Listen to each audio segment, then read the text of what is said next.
আসসালামু আলাইকুম প্রিয় এসএসসি পরীক্ষার্থী, তোমরা যারা সামনে এসএসসি পরীক্ষা দিবা কিংবা তোমরা যারা 9-10-এ আসো, তোমাদের সবার জন্য আজকে একটি অত্যন্ত গুরুত্বপূর্ণ লেকচার ভিডিও নিয়ে হাজির হয়েছি। এই ক্লাসে আমরা দেখব তোমাদের নবম দশম শ্রেণীর উচ্চতর গণিত 11.2 অর্থাৎ স্থানাঙ্ক জ্যামিতির দ্বিতীয় অধ্যায়। আমি অলরেডি আমার চ্যানেলে প্রথম অধ্যায়ের ভিডিওটা আপলোড করেছি, তো তোমরা যারা দেখো নাই সেই ক্লাসটা দেখে আসতে পারো। আমরা আজকে এই ক্লাসে আমাদের 11.2 এর যতগুলো ম্যাথ আছে সবগুলো ম্যাথ আমি ধরে ধরে করে দেবো ইনশাল্লাহ। সো আজকের ক্লাসটা যদি তুমি কমপ্লিট করো, সম্পূর্ণ দেখো, তাহলে আমি কথা দিচ্ছি 11.2 নিয়ে তোমাদের আর কোনো ধরনের কোনো প্রশ্ন কনফিউশন কিচ্ছু থাকবে না, ঠিক আছে? তো এই চ্যাপ্টারটা মূলত ক্ষেত্রফল সংক্রান্ত। সো ক্ষেত্রফল সংক্রান্ত বলতে কি, তোমাকে দেখা যাচ্ছে ত্রিভুজের 3টা শীর্ষ দেওয়া আছে, বলবে যে ক্ষেত্রফল নির্ণয় করো, অথবা দেখা যাচ্ছে চতুর্ভুজের শীর্ষ দিয়ে বলতে পারে ক্ষেত্রফল কত। ওকে, সো বেসিক্যালি এই টাইপের। সো ক্ষেত্রফলগুলো করার জন্য আমি একটা মাত্র সূত্রের কথা বলবো তোমাকে। এই সূত্রটা মাথায় রাখলে তোমরা সবগুলো ম্যাথ করতে পারবা। সূত্রটা হচ্ছে আমাদের ক্ষেত্রফলের সূত্র। অর্থাৎ 3টা শীর্ষ, মনে করো এ শীর্ষ, বি শীর্ষ এবং সি শীর্ষ, এরকম 3টা শীর্ষ তোমাকে দেওয়া আছে, x1 y1 x2 y2 এবং x3 y3। তাহলে ক্ষেত্রফল নির্ণয় করার জন্য একমাত্র সূত্র, এটা না বোঝার কিছু নাই, আমি আবারও ডিটেলস বলবো। জাস্ট তুমি লিখবা এভাবে যে হাফ দিয়ে এরকম একটা মডুলাস চিহ্ন দিবে দুই পারে, দেন বিন্দুগুলোকে জাস্ট বসাবা তুমি x1 y1 x2 y2 x3 y3, এবং ফাইনালি আবার এই x1 y1টাকে তোমাকে আবার লিখতে হবে x1 y1। ওকে, জাস্ট এটা আমার মনে হয় তোমরা এখন ইজিলি করতে পারবা, যেমন এগুলাতে বিন্দু দেওয়া থাকবে, ঠিক আছে? আমি যদি একটা ম্যাথ তোমাকে দেখাই, ধরো এই যে এই ম্যাথটা দেখো, এটাতে বলা হচ্ছে কি যে 1 নম্বরের একটা ম্যাথ, যে 3টা শীর্ষ দেওয়া আছে, আমরা ক্ষেত্রফল বের করব। তার মানে এইটা আমাদের x1 y1, এটা আমাদের x2 y2, এটা আমাদের x3 y3। তাহলে জাস্ট আমি সূত্রটা লিখে নিব যে ক্ষেত্রফল সমান half modulus x1 y1 x2 y2 x3 y3 এবং পুনরায় আবার দিব x1 y1। ওকে, জাস্ট এই একটা সূত্র তুমি যদি মাথায় রাখতে পারো, তাহলে এই চ্যাপ্টার 11.2 এর সম্পূর্ণ অঙ্ক তোমরা ইজিলি করতে পারবা। ওকে, সো এটার প্রমাণ বা আরও অন্যান্য কিছু তোমার পরীক্ষা আসবে না, জাস্ট তুমি এটা যদি মনে রাখতে পারো, তাহলে আশা করি 11.2 এর কোনো প্রবলেম তোমার জন্য আর আটকাবে না। ওকে, সো এখন এটা এভাবে তোলার পরে তোমার কাজ হচ্ছে এইভাবে গুণ করবা, এভাবে আড়াআড়ি গুণ করবা, এই দুটার গুণ, তারপরে প্লাস দিয়ে এই দুটার গুণ, তারপর প্লাস দিয়ে এই দুটার গুণ। অর্থাৎ আমি যদি সূত্রটাকে ভেঙে লিখি তাহলে এভাবে লিখতে হবে, হাফ দিলাম মডুলাস, তাহলে x1 y2 x1 y2, তারপর প্লাস দিয়ে x2 y3 x2 y3, just এভাবে আড়াআড়ি গুণ করে লিখে যাবে, তারপর x3 y1। ওকে, এই 3টা লেখা শেষ। তাহলে এদেরকে তুমি একটু ব্র্যাকেট ক্লোজ করবা, দিয়ে এবার তোমাকে এখানে তো জায়গা নেই, আমি এখানে নিচে দেখাচ্ছি, দেখো, দিয়ে এবার তুমি মাইনাস দিবা, দিয়ে আবার তখন এই উল্টা গুণ, মানে y1 x2 y1 x2, তারপরে আবার এই দুটার গুণ প্লাস y2 x3, তারপরে হবে প্লাস এই দুটার গুণ y3 x1 y3 x1 দিয়ে এভাবে মড ক্লোজ করে দেবা। দিয়ে এখন এই ব্র্যাকেটের এগুলো সব জাস্ট যোগ বিয়োগ করবা, আবার এখানে একটা মাইনাস আছে, এটা খেয়াল রাখবা, এগুলো আবার সবগুলো তুমি যোগ বিয়োগ করবা, দেন ফাইনালি যে যোগ বিয়োগ করবা একবারে ফাইনাল রেজাল্টটা তুমি তখন পেয়ে যাবে, ঠিক আছে? আর এই মডের অর্থ হচ্ছে তোমার এই ভিতরে প্লাস আসুক বা মাইনাস আসুক, সবসময় তোমার মানটা প্লাস নিতে হবে, বুঝতে পারছো? তো এইটুক যদি তোমার মাথায় থাকে, ইনশাল্লাহ এই ক্ষেত্রফলের সবগুলো ম্যাথ তুমি করতে পারবা। ওকে, সো তাহলে আমরা এখন বেশ কিছু ম্যাথ সলভ করব। দেখো, প্রথম যে ম্যাথটা বলা আছে যে 1 নম্বরের a সমান -20, b সমান 50, c সমান 14, যথাক্রমে এ বি সি ত্রিভুজের শীর্ষবিন্দু, এটা দেওয়া আছে। এখন বলতেছে কি যে A B B C O C এ বাহুর দৈর্ঘ্য। সো এই যে দৈর্ঘ্য নির্ণয়, এটা কিন্তু আমি 11.2-তে আছি, তো 11.1-এর উপর আমি অলরেডি একটা ক্লাস দিয়েছি, তো সেই ভিডিওতে কিন্তু আমরা এই যে দৈর্ঘ্যর সকল কিছু আলোচনা করেছি। ওকে, সো ক নাম্বারটা তোমরা ইজিলি পারবা যে A B B C R C এ বাহুর দৈর্ঘ্য নির্ণয়, এবং দৈর্ঘ্য যদি নির্ণয় করতে পারো না, তাহলে এ বি সি ত্রিভুজের পরিসীমাটাও তোমরা নির্ণয় করতে পারবা, কারণ পরিসীমাটা হচ্ছে এই যে 3 বাহুর যে দৈর্ঘ্যটা পাবা, ওই 3 দৈর্ঘ্যের যোগফলটাই হবে পরিসীমা। তাহলে 1 নাম্বারটা নিয়ে আমি আর কিছু বলতেছি না, আমি খ নাম্বারটা দেখাই। খ নাম্বারে বলা হচ্ছে দেখো, ত্রিভুজটার ক্ষেত্রফল নির্ণয় করো। তো ক্ষেত্রফলের তো আমরা মাত্র এই যে সূত্রটা দেখলাম, এই যে এই সূত্রটা আমরা ইউজ করব এখন ক্ষেত্রফল নির্ণয় করতে। ওকে, তাহলে ত্রিভুজটার শীর্ষ তিনটা কি দেওয়া, একটাই যে -2 0 5 0 এবং 1 4, আমরা ত্রিভুজটার ক্ষেত্রফল নির্ণয় করব। সো এটার জন্য দেখো আমি এখানে ম্যাথটা অলরেডি উঠাই নিছি আগে থেকে, যে এ শীর্ষ এত দেওয়া আছে, বি শীর্ষ এত দেওয়া, সি শীর্ষ এত। তার মানে এটা হচ্ছে আমার x1 y1, এটা কি আমার x2 y2 এবং এটা হচ্ছে x3 y3। এভাবে না লিখলেও চলবে, আমি জাস্ট বোঝানোর স্বার্থে লিখলাম। দেন এখন তোমার কাজ হবে এই যে সূত্রটা জাস্ট লিখলাম যে half modulus x1 y1 x2 y2 x3 y3 এবং x1 y1। তো এখন তোমাকে কি করতে হবে, এই যে বিন্দুগুলো বসাইতে হবে না। দেখো x1 কত ভাইয়া -2, y1 কত 0, আবার দেখো x2 কত 5, y2 0, তারপরে আবার 1 4। দেন পুনরায় আবার তোমাকে এই প্রথম বিন্দুটা আবার লিখতে হবে -2, 0। অর্থাৎ আমি যেই আঙ্গিকে লিখছি, যেই প্যাটার্নে লিখছি, তোমরা লিখতে পারবে না বিন্দু দেখে, অনায়াসে লিখতে পারবে। গুড। এবার তাহলে তোমার কাজ কি হবে, এই হাফটা হাফের জায়গায় রাখবা। দেন তোমাকে গুণ করতে হবে কিভাবে বললাম বলো তো, এই দুটাকে গুণ করবা ফার্স্টে, তারপরে এই দুটাকে গুণ করবা, তারপর এই দুটাকে গুণ করবা। তাহলে -2 দিয়ে 0কে একটা ব্র্যাকেট দিয়ে নাও, -2 দিয়ে 0কে গুণ করলে হবে 0। এরপর দেখো প্লাস 5 দিয়ে 4কে গুণ করলে হবে 4 5 হবে 20। এবার আবার 1 দিয়ে 0কে গুণ করলেও হবে 0, দেন ব্র্যাকেট ক্লোজ। এই তিনটা গুণ করা শেষ। এবার তোমাকে উল্টা প্রসেসে গুণ করতে হবে, রিভার্স প্রসেস, অর্থাৎ এভাবে। তো উল্টা প্রসেসে গুণ করার আগে একটা মাইনাস দিয়ে নিবা, দেন আবার ব্র্যাকেট।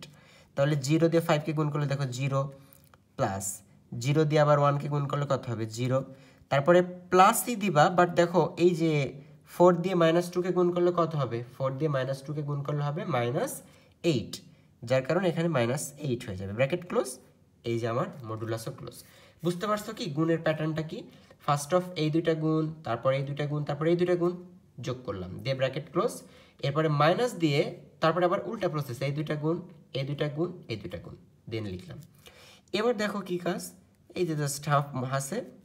এখন এই ব্র্যাকেটের তিনটা যোগ করলে দেখো 0 20 আর 0 যোগ করলে হবে 20, আর 0 0 আর -8, এখানে জাস্ট -8 থাকে। তাহলে -8 দিয়ে এই মাইনাসকে গুণ করলে হবে +8, ঠিক আছে। তাহলে 20 আর 8 যোগ করলে হবে 28। তো 28কে মড করলে কিন্তু 28ই থাকে, অর্থাৎ হাফ গুণিতক 28। তাহলে কাটাকাটি করলে হবে হচ্ছে আমার 14। একক হবে কি, একক হবে বর্গ একক। যেহেতু ক্ষেত্রফল বের করতেছি, তাহলে ক্ষেত্রফলের একক হয় বর্গ একক। সো এটাই হচ্ছে তোমার প্রথম প্রশ্নটার অ্যান্সার। ওকে, তোমাকে জাস্ট এরকমই তিনটা শীর্ষ দেওয়া থাকবে, দিয়ে বলা হবে যে তাদের ক্ষেত্রফল নির্ণয় করো। সো আশা করি এই প্রথম যে এক্সাম্পলটা আমরা সলভ করলাম 1 নম্বরের খ নাম্বার, এটা তোমরা প্রত্যেকে বুঝতে পারছো, ঠিক আছে। এরপরে দেখো 2 নাম্বার যে প্রশ্নটা আছে ভাইয়া, বলছে যে নিম্নোক্ত প্রতি ক্ষেত্রে এবিসি ত্রিভুজের ক্ষেত্রফল নির্ণয় করো। আচ্ছা বলো তো 1 নম্বরের খ নাম্বার যে পারবে সে কি এখন 2 এর এগুলো পারবে না? অবশ্যই পারবা, কারণ দেখো এখানেও একটা বিন্দু, বি বিন্দু, সি বিন্দু। তো সেমভাবে আমরা এটাকে x1 y1 x2 y2 x3 y3 নিয়ে ডিল করে সূত্র ফেলে দিলে জাস্ট ম্যাথ করব। আবার খ নাম্বারও তাই, x1 y1 x2 y2 x3 y3। So এই তিনটা তোমরা এখন চেষ্টা করবে। ওকে, আচ্ছা তো আমি এখন 3 নম্বরের দিকে যাই। দেখো এটা একটু ডিফারেন্ট, মানে ডিফারেন্টও না ঠিক, এটাও সহজ। তো কি বলা হচ্ছে এটাতে, দেখো বলছে দেখাও যে এ বি সি ডি বিন্দুগুলো একটা সামান্তরিকের শীর্ষবিন্দু। এই যে দেখো এই প্রশ্নটা আবার আসতেছে, কিন্তু এটা কিন্তু আমরা 11.1-এ অলরেডি সলভ করে দিছি এই প্রবলেমটা। So A B C D থাকলে কিভাবে সামান্তরিকের শীর্ষবিন্দু প্রমাণ করতে হয়, ওকে, এটা আগের চ্যাপ্টারের ম্যাথ। এরপরে বলছে যে এসি ও বিডি কর্ণের দৈর্ঘ্য নির্ণয় করো। এটাও তোমরা পারবা, কারণ এটা জাস্ট দুই বিন্দুর দৈর্ঘ্য নির্ণয়, যেটা তোমরা 11.1-এ অলরেডি করে এসেছো। এখন তারপরে বলছে সামান্তরিকটির ক্ষেত্রফল ত্রিভুজের মাধ্যমে 3 দশমিক স্থান পর্যন্ত নির্ণয় করো। আচ্ছা, তার মানে সামান্তরিকের ক্ষেত্রফল নির্ণয় করতে হবে ত্রিভুজের মাধ্যমে। সো এটা একটু বোঝার আছে। তার মানে 3 নাম্বার ম্যাথটা এখন আমরা দেখব। দেখো যে এখানে খেয়াল করো, এই যে 3 নাম্বার ম্যাথ। ওকে, সো 4টা শীর্ষ দেওয়া আছে, এ এত, বি এত, সি এত, ডি এত। তো একটু জাস্ট আমরা সামান্তরিকটাকে ড্র করার চেষ্টা করি। যে এটা মনে করো আমার সেই সামান্তরিক এ বি সি ডি। আমি নাম দিচ্ছি, এটা এ, এটা বি, এটা সি, এটা ডি। তো সামান্তরিকের যে বাকি প্রবলেমগুলো এগুলো কিন্তু আমি আর করে দিচ্ছি না, ওগুলো আগের চ্যাপ্টারের সাথে মিল আছে, আগের চ্যাপ্টারের বিষয়, ঠিক আছে। যেমন কর্ণের দৈর্ঘ্য নির্ণয়, তারপরে হচ্ছে যে এটা যে সামান্তরিক সেটা দেখানো, এগুলা। এই চ্যাপ্টারের যেটা বিষয় সেটা হচ্ছে এই সামান্তরিকের ক্ষেত্রফল নির্ণয় করতে হবে, বাট সেটা ত্রিভুজের সাহায্যে। সো ত্রিভুজের সাহায্যে আবার কেমনে করে দেখো, আমরা যদি এখানে একটা কাজ করে নিতে পারি, ধরো এই যে এডি বা যে কোনো একটা কর্ণ আমি যোগ করলাম, ধরো আমি এই কর্ণটা যোগ করলাম, এসি কর্ণ যোগ করলাম, এতে করে এখন এই সামান্তরিকটা দুইটা ত্রিভুজে ভাগ হয়ে গেল। দেখো এটা 1 নম্বর ত্রিভুজ, এটা 2 নম্বর ত্রিভুজ। তো এখন একটা যদি আমি কাজ করি যে কোনো একটা ত্রিভুজে যদি আমরা ক্ষেত্রফলটা বাইর করতে পারি, তারপর এই ক্ষেত্রফলটাকে যদি আমি ডাবল করি মানে 2 দিয়ে গুণ করি, তাহলে কিন্তু আমি পুরো ক্ষেত্রফলটা পেয়ে যাব। তো এখন আমি জাস্ট যেটা করব, এই যে এ ডি সি বা এ সি ডি এই ত্রিভুজটার ক্ষেত্রফল আমরা বের করব। তাহলে এখন আমরা লিখব কি, যে ক্ষেত্রফল অফ এ সি ডি। তাহলে এ সি ডি ত্রিভুজের ক্ষেত্রফল কেমন বের করব? সূত্রটা কি ছিল? হাফ মডুলাস x1y1 দেন x2y2 x3y3 এবং ফাইনালি হবে আবার x1, y1। ওকে, আমি তোমাদের সুবিধাতে জাস্ট সূত্রটা আবারও লিখলাম।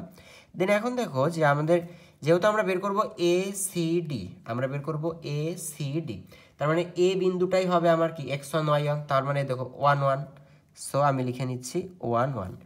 এরপরে কি সি, যেহেতু এই যে সি, তার মানে সি বিন্দুটা কত 4 8, তাহলে লিখে নাও 4 8। এরপর ডি, ডি বিন্দুটা কত 1 5, এবং পুনরায় আবার কি দিতে হবে, যে 1 1 বিন্দুটা। দেন এটা আমি ক্লোজ করতেছি। এখন তাহলে গুণ কিভাবে হবে তোমরা অলরেডি শিখলা, যে একটা ব্র্যাকেট দিলাম, ফার্স্টে গুণ হবে এই দুইটা, তাহলে 8 আর 1 গুণ করলে হবে 8, তারপরে গুণ হবে এই যে এই দুইটা, তাহলে 4 5 গুণ করলে হবে কত 20, যোগ এই দুইটা গুণ করলে হবে কত 1, ব্র্যাকেট ক্লোজ। এরপর একটা সূত্রের মাইনাস দিতে হবে, তারপরে আবারও ব্র্যাকেট দিব, মডুলাস ক্লোজ করবো। তাহলে এই ব্র্যাকেটের মধ্যে কি হবে, এই উল্টা প্রসেসে গুণ হবে, অর্থাৎ 4 1 কে 4, তারপর দেখো 8 1 কে কত 8, এবং তারপরে হবে এই যে 5 1 কে 5। বুঝতে পারছো প্রসেসটা? আচ্ছা, তাই এখন আমি জাস্ট ক্যালকুলেশন করে ফেলতেছি দ্রুত। 20 আর 8 যোগ করলে কত হবে 28, আর 1 হবে 29। ঠিক আছে, এরপরে এখানে কত হবে দেখো, 8 আর 5 কত 13, 13 আর 4 কত হবে 8 আর 4 12, 12 আর 5 হচ্ছে 17, তাহলে 17 আগে আছে কত মাইনাস। ঠিক আছে, এই তাহলে এখন 29 থেকে 17 বাদ দাও, 29 থেকে 17 বাদ দিয়ে যেহেতু মড আছে, তাহলে মড মানে কি সেটা জাস্ট পজিটিভ রেজাল্টটা হবে। ঠিক আছে, তাহলে 29 থেকে 17 বাদ দিলে হবে 12, তো এই যে সাথে হাফ আছে ইন্টু 12, তাহলে হাফ ইন্টু 12 মানে অ্যান্সারটা হবে 6 বর্গ একক। ওকে, তাহলে এই যে 6 বর্গ একক বের হলো, এটা হচ্ছে তোমার এই ত্রিভুজের ক্ষেত্রফল, এটা বের হলো ত্রিভুজের ক্ষেত্রফল। এখন আমরা যদি টোটাল সামান্তরিকের ক্ষেত্রফল বের করতে চাই, তাহলে অতএব এ বি সি ডি সামান্তরিকের ক্ষেত্রফল, তাহলে সামান্তরিকের ক্ষেত্রফল কত হবে? সামান্তরিকের ক্ষেত্রফল হবে এই ত্রিভুজের ক্ষেত্রফলের দ্বিগুণ, তাহলে টোটাল সামান্তরিকের ক্ষেত্রফল হবে হচ্ছে 6 গুণ 2, অর্থাৎ 12 বর্গ একক। বুঝছো? খুব সহজে কিন্তু আমরা ত্রিভুজের ক্ষেত্রফল বের করার মাধ্যমে এই পুরা সামান্তরিকটার ক্ষেত্রফল বের করে ফেললাম। ওকে, সো এটা ছিল তোমাদের 3 নাম্বার ম্যাথটা, এবং 3 নাম্বারের কিন্তু আমরা একটা পার্ট করছি জাস্ট, কারণ আগের পার্টগুলো কিন্তু তোমাদের আগের চ্যাপ্টারে এগুলো করে এসছো। ঠিক আছে, জাস্ট দৈর্ঘ্য নির্ণয়, তারপর সামান্তরিক প্রমাণ করে, এগুলো যদি তোমরা না দেখে থাকো তাহলে অবশ্যই 11.1 চ্যাপ্টারটা আগে করে দেন এখানে আসবে। ঠিক আছে, আমার প্লেলিস্টেও আছে, তোমরা অন্য ভিডিও দেখতে পারো, যে কোনো জাস্ট তোমরা 11.1 করার পরে 11.2টা দেখতে আসবে। ঠিক আছে, তাহলে এটা গেল হচ্ছে 3 নাম্বার ম্যাথটা। সো এরপরে 4 5 এগুলো একটু তোমরা দেখার চেষ্টা করো। 4 নাম্বারটা বলছে কি দেখো, যে এ এত, বি এত, সি এত, ডি এত শীর্ষ বিশিষ্ট চতুর্ভুজটার ক্ষেত্রফল কত? তো চতুর্ভুজ বললেও একই কিন্তু সূত্র হবে, তখন শুধু জাস্ট কি হবে দেখো, এটা x1 y1, এটা x2 y2, এটা x3 y3, এটা x4 y4, এবং শেষে তখন তোমাকে এই যে x1 y1টা আরেকবার দিতে হবে, আর বাকি প্রসেস সবগুলো হচ্ছে ত্রিভুজের। বুঝছো? এরপরে 5 নাম্বারটা হচ্ছে কি, এটাও সেম দেখো, 4টা শীর্ষ দেওয়া আছে, বিন্দুগুলো একটা আয়তক্ষেত্রের শীর্ষবিন্দু, এটা দেখাইতে হবে, সেটা তোমরা আগের চ্যাপ্টারে করছো। এরপর বলছে কর্ণদ্বয়ের দৈর্ঘ্য, তো দৈর্ঘ্য নির্ণয়টাও তো আমরা আগের চ্যাপ্টারে করছি, তাই না? এবং ফাইনালি বলতেছে কি, যে আয়তক্ষেত্রের ক্ষেত্রফল একবারে সেম, এটাকে আমরা ধরবো x1 y1, x2 y2, x3 y3, x4 y4, এবং শেষে আবার হবে x1 y1। মানে ত্রিভুজেরটাতে দেখো বিন্দু থাকে কয়টা? 3টা, এজন্য আমরা x1 y1, x2 y2, x3 y3, এবং শেষে আবার লিখছিলাম x1 y1।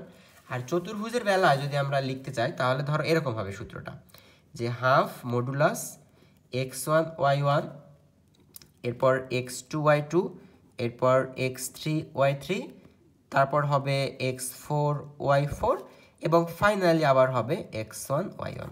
অর্থাৎ যত ভুজই হোক না কেন তার সবগুলো বিন্দু এভাবে আমরা লিখে নিব, দেন শেষে আবার এই যে x1y1টা আবার দিব।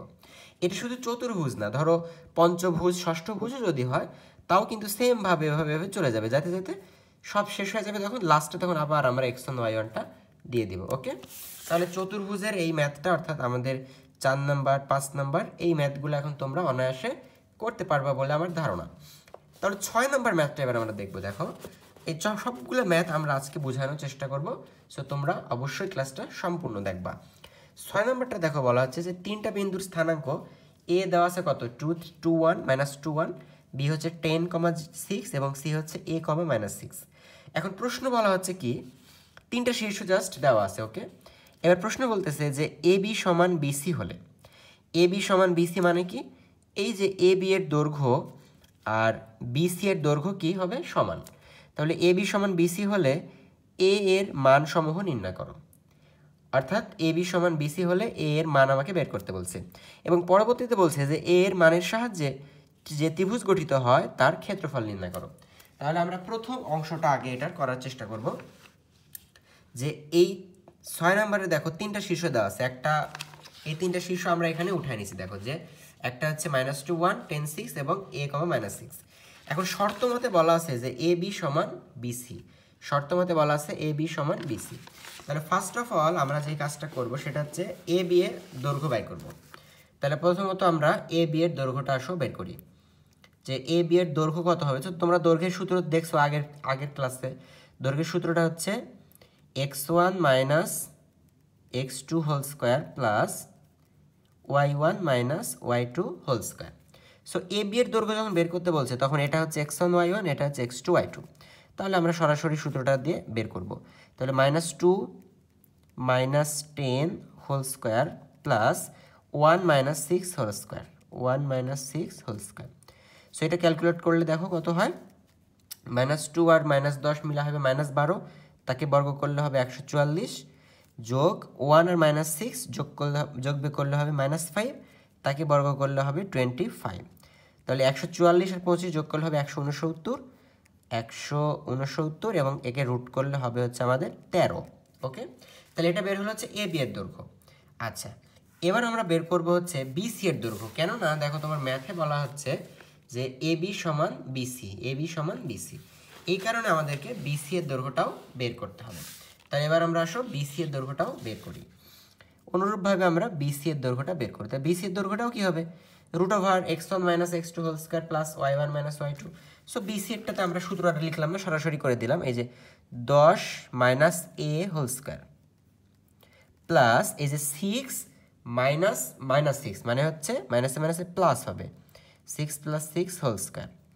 দেন এটা যদি তুমি করো দেখো, তাহলে 10 - a হোল স্কয়ার, যদি এটি সূত্র ফেলো অর্থাৎ a - b হোল স্কয়ারের সূত্র পড়বে, তাহলে হবে হচ্ছে a স্কয়ার মানে 10-এর উপর স্কয়ার করলে 100 -2ab মানে 2 × 10 × a অর্থাৎ 20a প্লাস a স্কয়ার। আর এখানে 6 আর 6 মিলে হবে 12, 12 যদি বর্গ করো তাহলে হবে 144।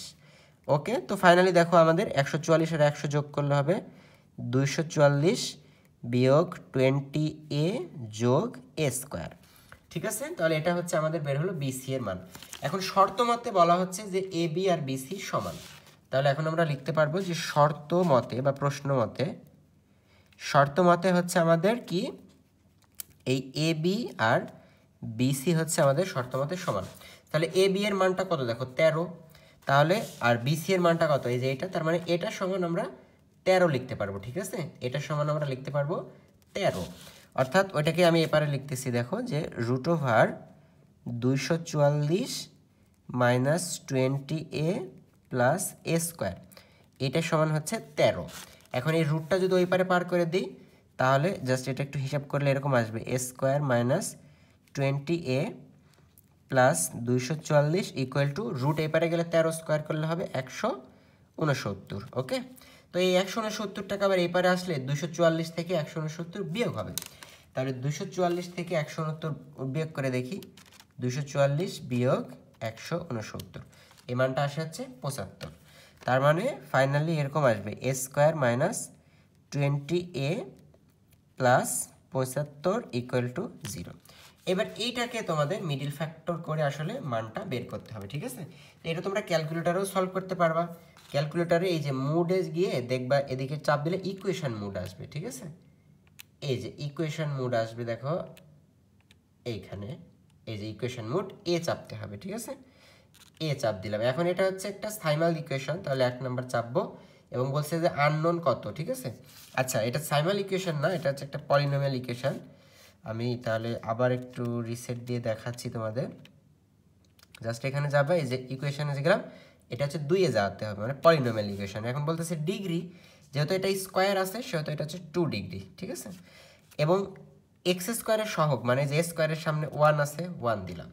এরপরে দেখো এ এর সামনে কত আছে, -20 দিলাম। এরপর হচ্ছে এখানে আছে কত, 75 দিয়ে জাস্ট চাপ দিলা। দেখো x1 এর মান আসবে 15 এবং x2 এর মান আসবে 5। তো তোমরা যদি বুঝতে অসুবিধা হয় তাহলে তোমরা এটা মিডিল ফ্যাক্টরও করতে পারো, ঠিক আছে? তাহলে মিডিল ফ্যাক্টর কেমনে করবে দেখো, 75 হতে হবে গুণ করে এবং যোগ বিয়োগ করলে হতে হবে 20। তাহলে এটা কিন্তু 5 আর 15 হবে, তাই না? তাহলে এটা লিখতেছি, দেখো যে a square -15a -5a plus 75 equal to 0। এই দেখো -15 আর -5 মিলে হবে -20, আর এই দুটা গুণ করলে হবে হচ্ছে +75। তাহলে এখান থেকে জাস্ট a কমন নিব আমরা, তাহলে a -15 মাইনাস এখান থেকে হচ্ছে 5 কমন নেব, তাহলে হবে a -15 ইকুয়াল টু 0। তাহলে এখান থেকে a এর দুইটা মান আসবে, একটা হচ্ছে a -15 into a -5 equal to 0। তাহলে এরকম থাকলে আমরা কীভাবে লিখতে পারবো, আমরা একবার এটা সমান 0 লিখব, অর্থাৎ এরপরে দেখো যে একবার আমরা a -15 সমান 0 লিখব, এখান থেকে পাবো a সমান 15, আরেকবার a -5 সমান 0 লিখব, এখান থেকে পাবো a সমান 5। বুঝতে পারছো আশা করি? এই যে মিডল ফ্যাক্টর ছাড়া আর কিছুই না। তাহলে a এর একটা মান পাইলাম 15, একটা মান পাইলাম 5। ওকে, তো এখন আসলে প্রশ্নটা কমপ্লিট হয়নি। প্রশ্নটাকে আসলে চাওয়া হয়েছে কি, দেখো যে এর সাহায্যে a এর মান, তাহলে আমরা অলরেডি কিন্তু a এর মানটা বের করছি। এখন a এর মানের সাহায্যে ত্রিভুজ ক্ষেত্রফল বের করতে হবে। তার মানে কি, এই যে সি বিন্দুটা যে আছে, মানে আমাদের যে সি বিন্দুটা ছিল না এ, তাহলে এই এর জায়গায় একবার আমরা লিখবো হচ্ছে 15, একবার আমরা লিখবো এর জায়গায় কত, 15। তার মানে তখন এই সি বিন্দুটা হবে 15, -6। এ বি বিন্দুটা সেমই আছে, তাই না? এ বি বিন্দু যা আছে তাই আছে। তাহলে এই তিনটা বিন্দু নিয়ে আমরা যে ত্রিভুজটা পাবো, ওই ত্রিভুজের ক্ষেত্রফল একবার বের করবা, আর এর জায়গায় আরেকবার দিবা হচ্ছে 5। তাহলে এখানে যখন 5 দিবা তখন এটা হবে 5, -6, তখন কিন্তু আমরা এটা আরেকটা ত্রিভুজ পাবো। সো ওই দুইটা ক্ষেত্রফল বের করতে হবে। সো ত্রিভুজের ক্ষেত্রফল বের করা যেহেতু আমি অলরেডি শিখাইছি, তাহলে ওই দিকে আমি আর যাচ্ছি না, ঠিক আছে? ওইটা তোমরা নিজেরা করে আমাকে কমেন্ট সেকশানে জানাবা যে করতে পারছো কি না, ঠিক আছে? তো তারপরে আমরা একটু পরবর্তী ম্যাথগুলো দেখে মুভ করব। এরপরের এই ম্যাথগুলো তোমরা অবশ্যই পারবা। 7 নম্বর ম্যাথটা দেখো। এখন 7 নম্বর ম্যাথ বলছে যে এ বি সি বিন্দু তিনটা দেওয়া আছে এরকম, এ এত, বি এত, সি এত। আগের ম্যাথের সাথে কিন্তু এটা হুবহু মিল আছে। কেমন দেখো, এটাতে বলছে যে এ বি এর দৈর্ঘ্য এসি এর দৈর্ঘ্যের দ্বিগুণ। তার মানে আগের ম্যাথটাতে দেখো এ বি এর দৈর্ঘ্য বিসি এর দৈর্ঘ্যর সমান ছিল, বাট এই ম্যাথটাতে বলতেছে যে এ বি এর দৈর্ঘ্য এসি এর দৈর্ঘ্যের দ্বিগুণ। তার মানে এই ম্যাথটাতে তোমাকে যেটা করতে হবে, এ বি এর দৈর্ঘ্যটা ফার্স্টে বের করবা, এসি এর দৈর্ঘ্যটা বের করবা, তারপরে শর্ত মতে লিখবা যে এ বি সমান সমান 2 ইন্টু এসি, এ বি সমান সমান 2 ইন্টু এসি, কারণ বলা হচ্ছে এ বি এর দৈর্ঘ্য এসি এর দৈর্ঘ্যের দ্বিগুণ। ওকে, অর্থাৎ এই ম্যাথটা কিন্তু হুবহু সেম। ওকে, তো ওইখান থেকে হচ্ছে এ এর মান পাবা, দেন এ এর মান পাইলে তো এই বিন্দুটাও কমপ্লিট হয়ে গেল। তখন তোমরা এই যে এ বি সি ত্রিভুজের ক্ষেত্রফল অনায়াসে বের করতে পারবা, বা ত্রিভুজটার বৈশিষ্ট্য বর্ণনা করতে পারবা। বৈশিষ্ট্য বলতে হচ্ছে তাদের ওই যে বাহুগুলার দৈর্ঘ্য যদি বের করতে পারো তাহলে তো বলতে পারবা যে এটা হচ্ছে সমবাহু ত্রিভুজ নাকি সমদ্বিবাহু ত্রিভুজ নাকি বিষমবাহু ত্রিভুজ, ওইটা আসলে বের করতে হবে। ওইটাই মূলত বলে হচ্ছে বৈশিষ্ট্য। ওকে, সো এটা তোমরা পারবা। এরপর 8 নাম্বার যে প্রবলেমগুলো আছে এটাও তোমরা অনায়াসে পারবা, যে নিম্নোক্ত চতুর্ভুজ সমূহের ক্ষেত্রফল নির্ণয়।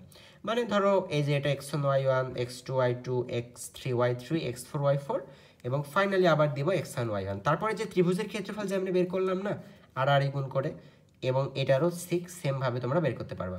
তাহলে 8-এর যে 3টা ম্যাথ আছে আশা করি এটাও কিন্তু সুন্দর মতো করতে পারবা। আমি তাহলে 9 নাম্বার দিকে যাই, এটা একটু ব্যতিক্রম। 9 নাম্বার বলছে যে দেখাও যে এ এত, বি এত, সি এত, ডি এত, ই এত।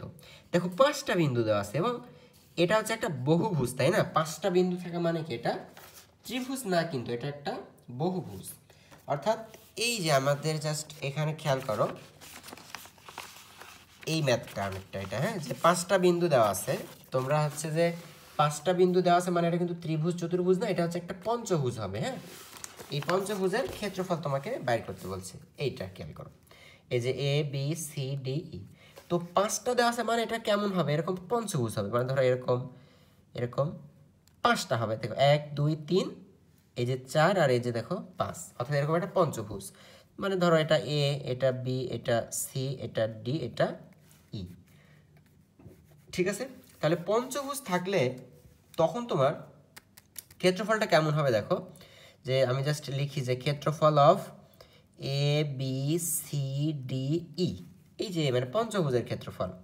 তখন আসলে সূত্রটা সেম সূত্রই হবে, যে হাফ মড দিলাম, কিন্তু এখানে তখন অনেকগুলো টার্ম আসবে। মানে ধরো x1 y1, x2 y2, x3 y3, x4 y4, এরপর x5 y5, এবং ফাইনালি আবার যেই প্রথমটা আসবে x1 y1। এইটা হচ্ছে তোমার পঞ্চভুজের ক্ষেত্রফল। তাহলে আমরা এখন বিন্দুগুলো একটু দ্রুত দ্রুত বসাই দিই। দেখো যে হাফ দিয়ে x1 y1 কত, এই যে জাস্ট বিন্দু বসাই দিবা হুবহু প্রত্যেকটা। ঠিক আছে, তাহলে আমি দ্রুত বসাই। x1 y1 মানে হচ্ছে এই যে 2 - 3, x2 y2 মানে হচ্ছে এই যে 3 - 1, x3 y3 মানে হচ্ছে তারপরেরটা, জাস্ট এভাবে তোমরা নিজেটা দেখে দেখে বসাই দিবা। -1 1, এবং সর্বশেষটা হচ্ছে -2 - 1, এবং পুনরায় আবার এই প্রথমটা লিখতে হবে 2 - 3।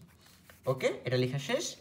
এবার কাজ হচ্ছে তোমার নর্মাল গুণ, অর্থাৎ এই যে হাফ দিলাম, দেন প্রথম গুণ হচ্ছে গুণগুলো আছে এই যে স্বাভাবিক অর্ডার, মানে এই দুইটা, তারপর এই দুইটা, তারপর এই দুইটা, তারপর এই দুইটা, তারপর এই দুইটা। তাহলে আমি একটু ব্র্যাকেট দিই, 2 গুণ -1, তাহলে -2, 3 0 দিয়ে গুণ করলে হবে 0, 2 1 হবে হচ্ছে 2, -1 - 1 গুণ করলে হবে +1, এবং -2 দিয়ে -3 কে গুণ করলে হবে +6। তাহলে এই অর্ডারের গুণ করা শেষ। এবার ব্র্যাকেট ক্লোজ, তারপর একটা সূত্রের মাইনাস, তারপর আবার ব্র্যাকেট দিলাম। এবার গুণ করবো এই যে উল্টা প্রসেস, এইভাবে এভাবে গুণ করব। ঠিক আছে, বুঝতে পারছো কি করলাম, কেমনে গুণ? ফার্স্টে হলো এভাবে গুণ, তারপর হবে উল্টা উল্টা ভাবে। তাহলে -3 আর 3 গুণ করলে হবে -9, তারপরে -1 আর 2 গুণ করলে হবে হচ্ছে -2, তারপর 0 দিয়ে গুণ করলে তো 0ই হবে। 1 গুণ -2 মানে হচ্ছে -2, এবং এটাও হবে -2। ব্র্যাকেট জাস্ট ক্লোজ করে দিলাম। ঠিক আছে, এবার তুমি জাস্ট ক্যালকুলেশন করলেই দেখতে পাবা -2 আর +2 কাটা যাবে, তাহলে 6 এর আগে এখানে হবে জাস্ট 7, আর ভিতরে দেখো কি হবে -2 -2 -2, মানে হচ্ছে এদিকে -6 আর -9, মানে হচ্ছে -15। তো মাইনাস আর এই মাইনাসে হবে হচ্ছে প্লাস। ওকে, তাহলে 15 আর 7 যোগ করলে আবার কত হবে? 15 আর 7 যোগ করলে হবে 22। তার মানে এই যে 7-এ যেহেতু হাফ আছে, তার মানে 22-এর আবার অর্ধেক করলে হবে দেখো 11 বর্গ একক। বুঝতে পারছো? তো এই ম্যাথটাও দেখো এটাই ছিল, যে এই যে আমাদের যে পঞ্চভুজটা ছিল, সেই পঞ্চভুজের মানে এই যে বহুভুজ, অর্থাৎ এ বি সি ডি ই শীর্ষ বিশিষ্ট বহুভুজের ক্ষেত্রফল 11 বর্গ একক, এটা আমাদেরকে দেখানো লাগতো। ঠিক আছে, সো এটা আমরা আশা করি তোমরা সবাই বুঝতে পারছো। ওকে, সো এই চ্যাপ্টারের বেশিরভাগ ম্যাথই চেষ্টা করলাম করানোর। তারপরে যদি তোমাদের কোনো ডাউট থাকে অবশ্যই তোমরা কমেন্ট সেকশনে জানাবা, এবং এই ম্যাথগুলো তোমরা বারবার চেষ্টা করবে। আমি জাস্ট চেষ্টা করলাম তোমাদের সবগুলা ম্যাথ এখানে 11.2 এর যতগুলো ম্যাথ আছে বেশিরভাগ ম্যাথে আমি ডিসকাস করার চেষ্টা করলাম। আমি প্রতিনিয়ত তোমাদের বিভিন্ন সাবজেক্টের প্রতি বিভিন্ন চ্যাপ্টারের ভিডিও নিয়ে হাজির হয়ে যাই। সো তোমরা যারা চ্যানেলে নতুন তাহলে অবশ্যই পরবর্তী ভিডিওর জন্য চ্যানেলটি সাবস্ক্রাইব করে রাখবা, আর অবশ্যই যখন ভিডিওগুলো দেখবা চেষ্টা করবে চ্যানেলে ঢুকে প্লেলিস্ট থেকে একবারে সিকোয়েন্সিয়ালি ভিডিওগুলো দেখার, তাহলে সবগুলো চ্যাপ্টার, সবগুলো টপিক, সবগুলো ম্যাথ তোমাদের কভার হয়ে যাবে ইনশাল্লাহ। ঠিক আছে, তাহলে পরবর্তী ভিডিও দেখার আমন্ত্রণ জানিয়ে এই ভিডিওটা এখানেই শেষ করছি। ধন্যবাদ সবাইকে।